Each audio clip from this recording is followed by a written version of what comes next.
I have cats.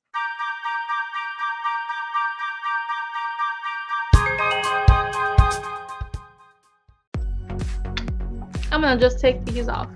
Okay. That's so much better. I can actually hear a little bit, which is awesome. Okay. So, welcome to Tutoring Thursdays, and today I wanted to talk about some study tips to help you with finals. Right around this time, finals can be a very, very, very, very stressful time. A few of my students were just so overwhelmed with everything going on. They told me that this weekend was literally the most stressful weekend of their life. And I am very empathetic to that.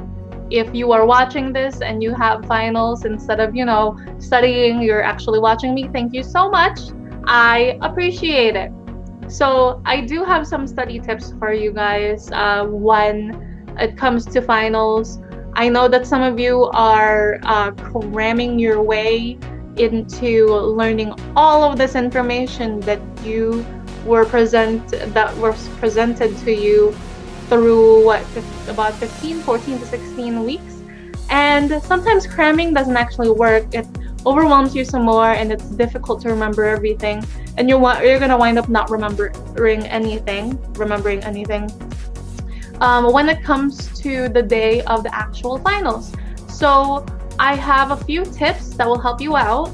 Number one is actually to take a nap.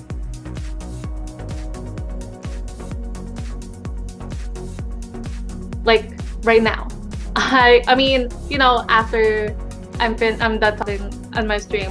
But one of the things that I want to say for sure is taking a nap.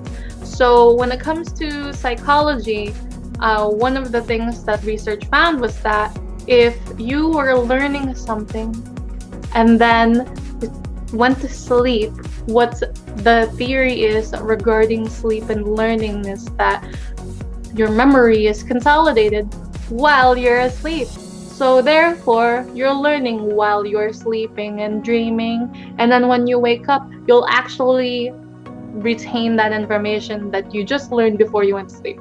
So go take a nap. 2, study throughout the week.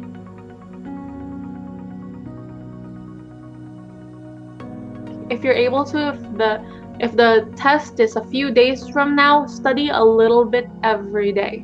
Don't just study all at once, a big chunk one day, a big chunk another day, big chunk another day. Spread them out.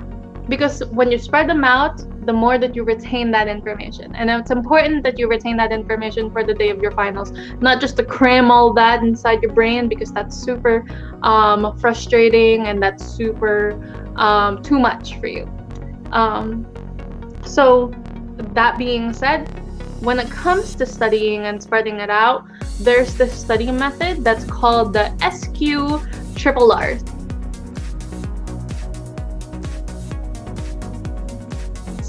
And the SQ-RRRs are this: you study, question, read, retrieve, and review. So first, you scan or skim everything that you need to know about, survey.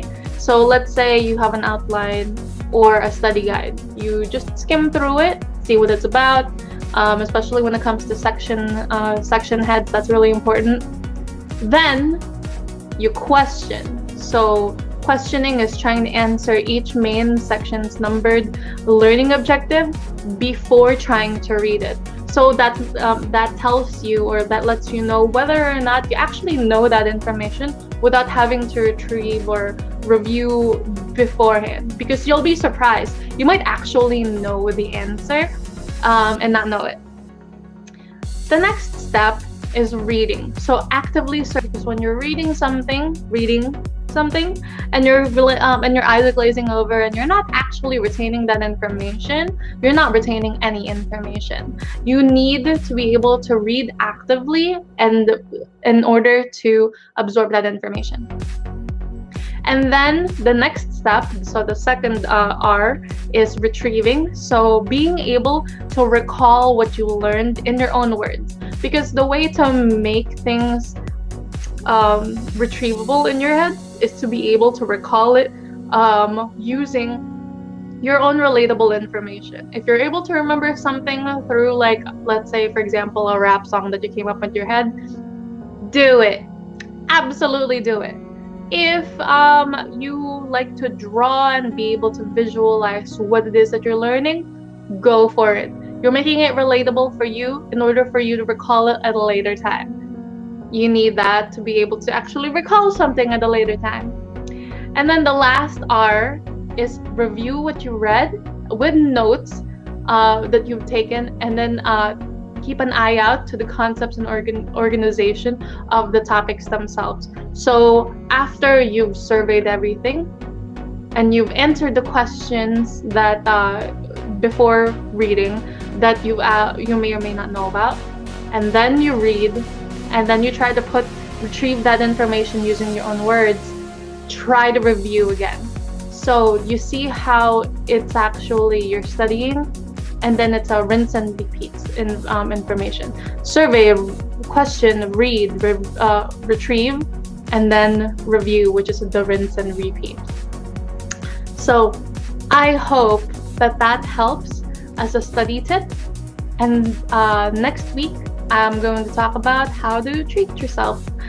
Being able to do a little bit of self-care whenever you're done, but only after you're done. Because if you give yourself your reward for doing a good job before you actually do a good job, it's not actually a reward. You're just doing it because you want to, and you want to be able to earn that reward. Okay. Thanks guys for watching. I hope to see you again soon. Take care. Good luck on finals.